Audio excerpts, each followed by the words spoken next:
Hello everyone, welcome to our presentation. Today we'll be talking about understanding your gut and your health. This presentation is done by none other than Manu Machaba. I want you to sit down, relax and enjoy this presentation.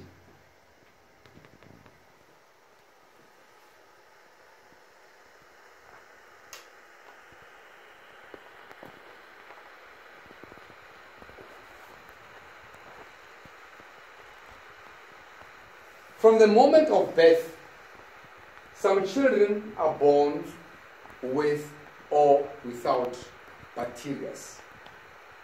And those that are born with little or no bacteria, what actually happens is the physicians would normally take the mother's stools, obviously the healthy mother, and they rub these stools around the baby's mouth or around the baby's face. The purpose being to actually activate the immune system. It's important to note as well that we've got 100 trillion bacteria, and our own is actually only 10 trillion. That makes one ask oneself, do we live in bacteria's bodies or are bacteria living in our bodies? Well, logic will dictate. Let's move on. Let's see, we've got good bacteria and we've got the bad bacteria.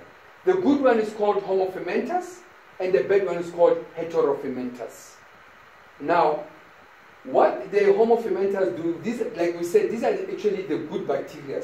So they are organisms that metabolizes your glucose and galactose, etc., into your lactic acid, which helps in making sure that the immune system is boosted. Whereas your heterofermenters, they actually do the opposite. They change that glucose into your ethanol and carbon dioxide. And we'll see at a later stage why this is actually problematic when that happens. The good bacteria, generally, they are there for protection. They also assist in digestion in the form of your enzymes. They also make sure that your body absorbs the medicine and fights off the infection. And over and above, they make sure that they regulate your cholesterol, your blood pressure, and your sugar levels, etc., etc. Now, you need a very good balance between your good and bad bacteria. When you've got an imbalance, which is normally the case where you've got overpopulation of bad bacteria, it results in a condition called dysbiosis or dysbiotic microbiome. Now let's look at factors that determine the type of bacteria that you will have at birth. We're looking at vaginal versus cesarean or hospital or home. So what would normally happen is the child that is born via the vaginal way would have more of the mother's bacteria and a lot of bacteria as opposed to the ones that the child would have when he's born from the cesarean section or hospital or home. The reason being that these sections have got different bacteria. Nutrition. Baby formula versus the breast milk. Baby formula is mostly because of it's actually a processed milk. When you look at breast milk, it's got probiotics and oxytocin. Oxytocin is actually good in a sense that it makes it easy for your body to absorb the nutrients and also tolerant to toxins and the stomach acids. Some other factors that are going to determine your bacteria is going to be geographic area. Like for example, whether you are born in a rural area or an urban area. Let's look at the gut. What is this gut? And where is it found? The gut is found in your large intestine. It's normally referred to as the second brain. And the reason why it's referred to as the second brain is that sometimes it can communicate directly with the brain bypassing the central nervous system. It's actually self-sufficient on its own. And how it is that you can see it runs from your mouth area right up to your anal area. It's about 40 meters long, but when it's outstretched, it's about 400 square meters long. And you notice as well, when you open it, it's actually not even smooth. It's very rough. And let's look at what actually it has inside, the components. This is where you actually find your immune system. 80% of your immune system is in your gut. The gut is made of your epithelial cells.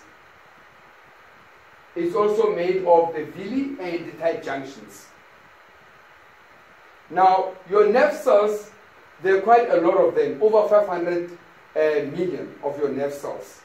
And your villi, these are your villi. These are like your finger-like projections which assist in digestion of food. And you've got your tight junctions.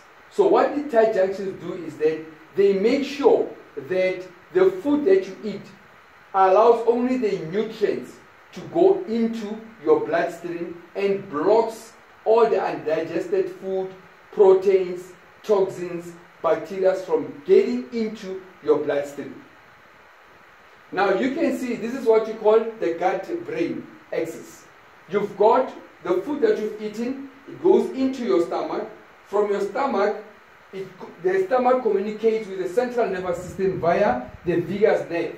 And from then it goes where? It goes via your blood-brain barrier, which we'll talk about too at a later stage, into your brain. Now, your brain is highly protected by this blood-brain barrier, which decides what must go into the brain.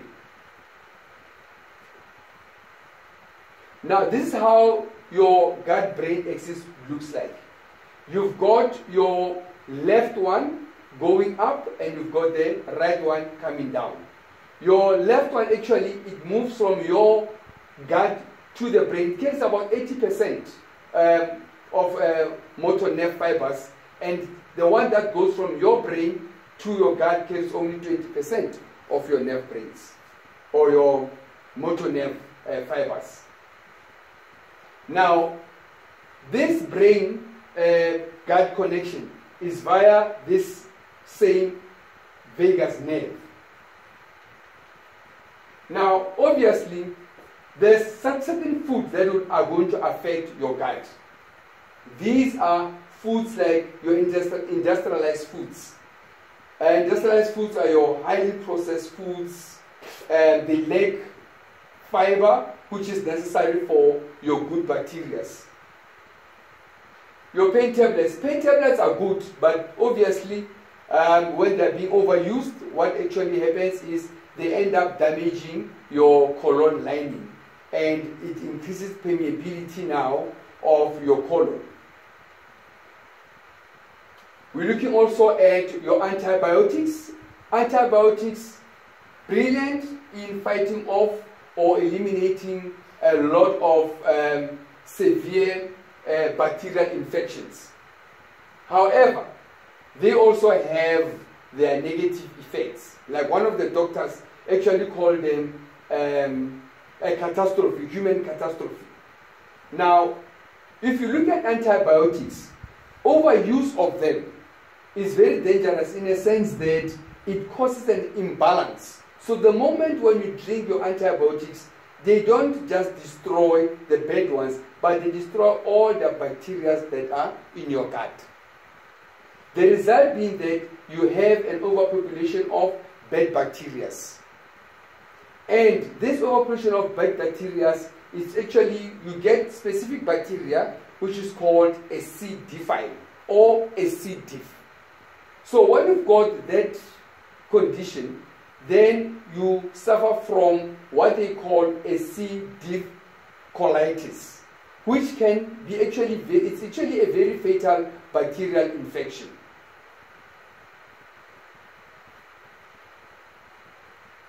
Another factor which affects your gut is your chronic stress. We know that people that are having chronic stress, they always, operating on adrenaline, the fight or flight mode. And unfortunately, eventually it affects the hormones, and we see a lot of them actually suffering from weak immune system. Then also your gut yeast. What actually happens is that the moment you get the gut yeast, then you get a lot of ethanol inside your gut. And like we said earlier on, that ethanol is not good, because what actually happens now is going to eventually now develop into your carbon dioxide as well. And once you get that stage, then you start getting opportunistic parasites. You can also have your fungi, and you can get what you call a penicillium fungus. That one is not really that dangerous, as opposed to when you get to a stage where you get your what you call the it actually grows into a mold. And once it grows into a mold, that's the most dangerous part, because with your mold you can start developing what you call a candida fungus, or what the other term is called candida albicans. And the problem with candida fungus is that it, unlike other molds that can coexist with others in the gut, it's actually dangerous in a sense that it likes to dominate, in a sense that it kills all other fungi inside your gut. And then it will obviously have negative impact. Now, what would normally happen? You start, remember we spoke about stuff that damage your gut. Now, once your gut has been damaged, you start having what you call a leaky gut. Now, when you have a leaky gut, you're going to have large food particles and bacteria actually penetrating. Remember now, what is happening is your lining becomes more permeable, and your gut junctions, the tight junctions, also they start opening. Because you get some of these bacteria that can actually punctuate and puncture these the tight junctions, and they make them even much wider. Remember, the gap here is 3 to 6 long, but then you find that they become even much bigger because of that punctuation. And now you start having what? You start having the food particles going down. And now what do you find then? You find that when it starts having, remember we said you're going to have food particles going down. You can see this is actually undigested food. And this undigested food, because of the junctions are much wider now and are more permeable, you get this undigested food with the proteins, with the particulates, with the toxins going where? Inside now your bloodstream. And unfortunately, some of them, they have an effect on your membrane, which lies between your gut and your bloodstream. And as a result, that membrane starts to thin. And the more it thins, the more it becomes easily punctuable and permeable. As if that is not enough, then you start having what? Formation of the parasites. Look at these parasites. Some of them, like 20 to 30 centimeters long. When you think you're eating, you're actually not eating. You are feeding these parasites. So you need to be careful in terms of what you put in, because you have to eliminate these parasites.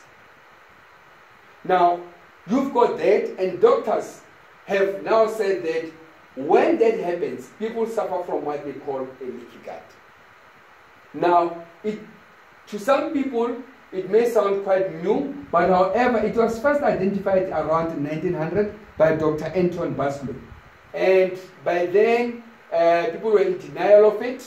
It went up to the late 1900s, and it was actually only the year 2002 when this leaky gut syndrome was actually accepted, thanks to technology.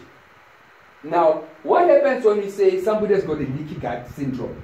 A leaky gut syndrome, obviously, it's a syndrome where you're going to get certain conditions, certain illnesses. And let's look at some of these illnesses. You're going to have generally IBS, you're going to have autoimmune conditions, you're going to suffer from food intolerances, stress, and many other. And we look at them as we proceed as to what actually happens when a person has got these leaky guts. But basically, these are some of them. You can see there, people have, they start developing thyroids, and they start having constipations, sinuses, mouth infections or oral infections, your painful joints, arthritis, and so on. Let's look at also what actually happens. That is not enough. Remember what we said, that whenever something you eat, it has to go into your bloodstream. Now, from your bloodstream, eventually it goes into your brain via your central nervous system.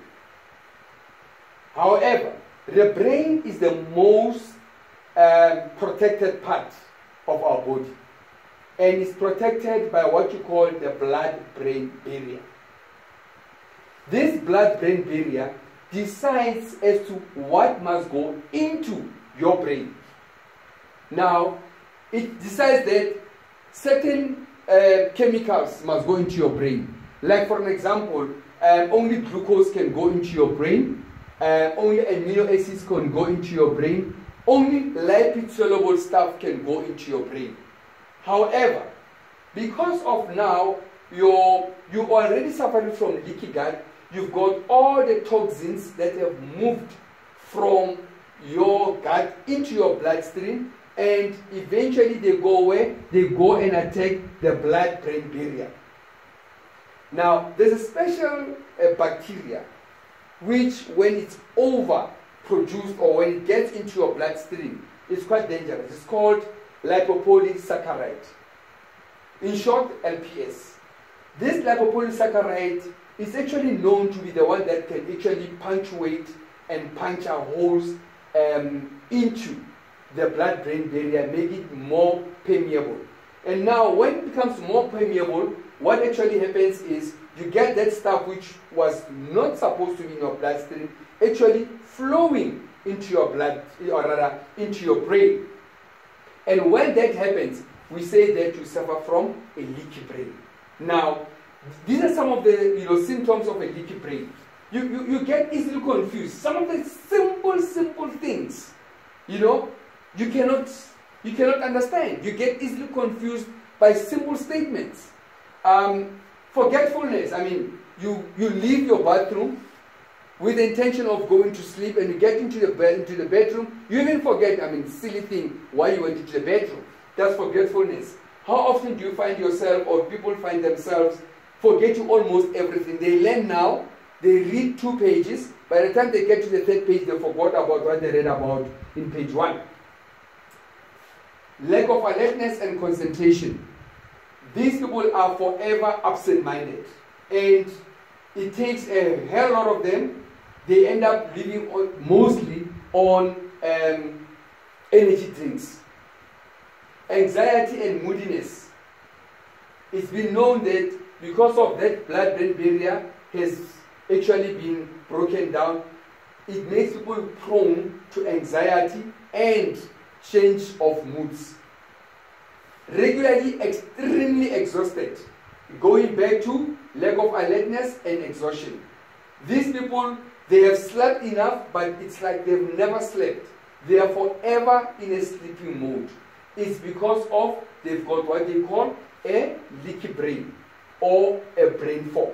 Now, not as if that's not enough. Remember, you've got bacteria now having a free fall into your brain. Then they start suffering from the headaches, constant headaches. It's like they're never-ending headaches. All the time, morning, take tablets, 4 hours later, there's a headache. The next day, there's a headache. It's like headache is part of their lives. We spoke about exhaustion as well. And what is important to note is, when you've got a leaky gut, it definitely results into a leaky brain. And when that happens, unfortunately, you're going to suffer all these conditions that we have alluded to. Now, that is actually the end of our presentation. If you liked it, please don't be shy to press like and also to get more of what we'll be presenting, please ensure that you subscribe to our YouTube channel. That's Manu Machaba once more, and thank you very much. Till we meet again, thank you.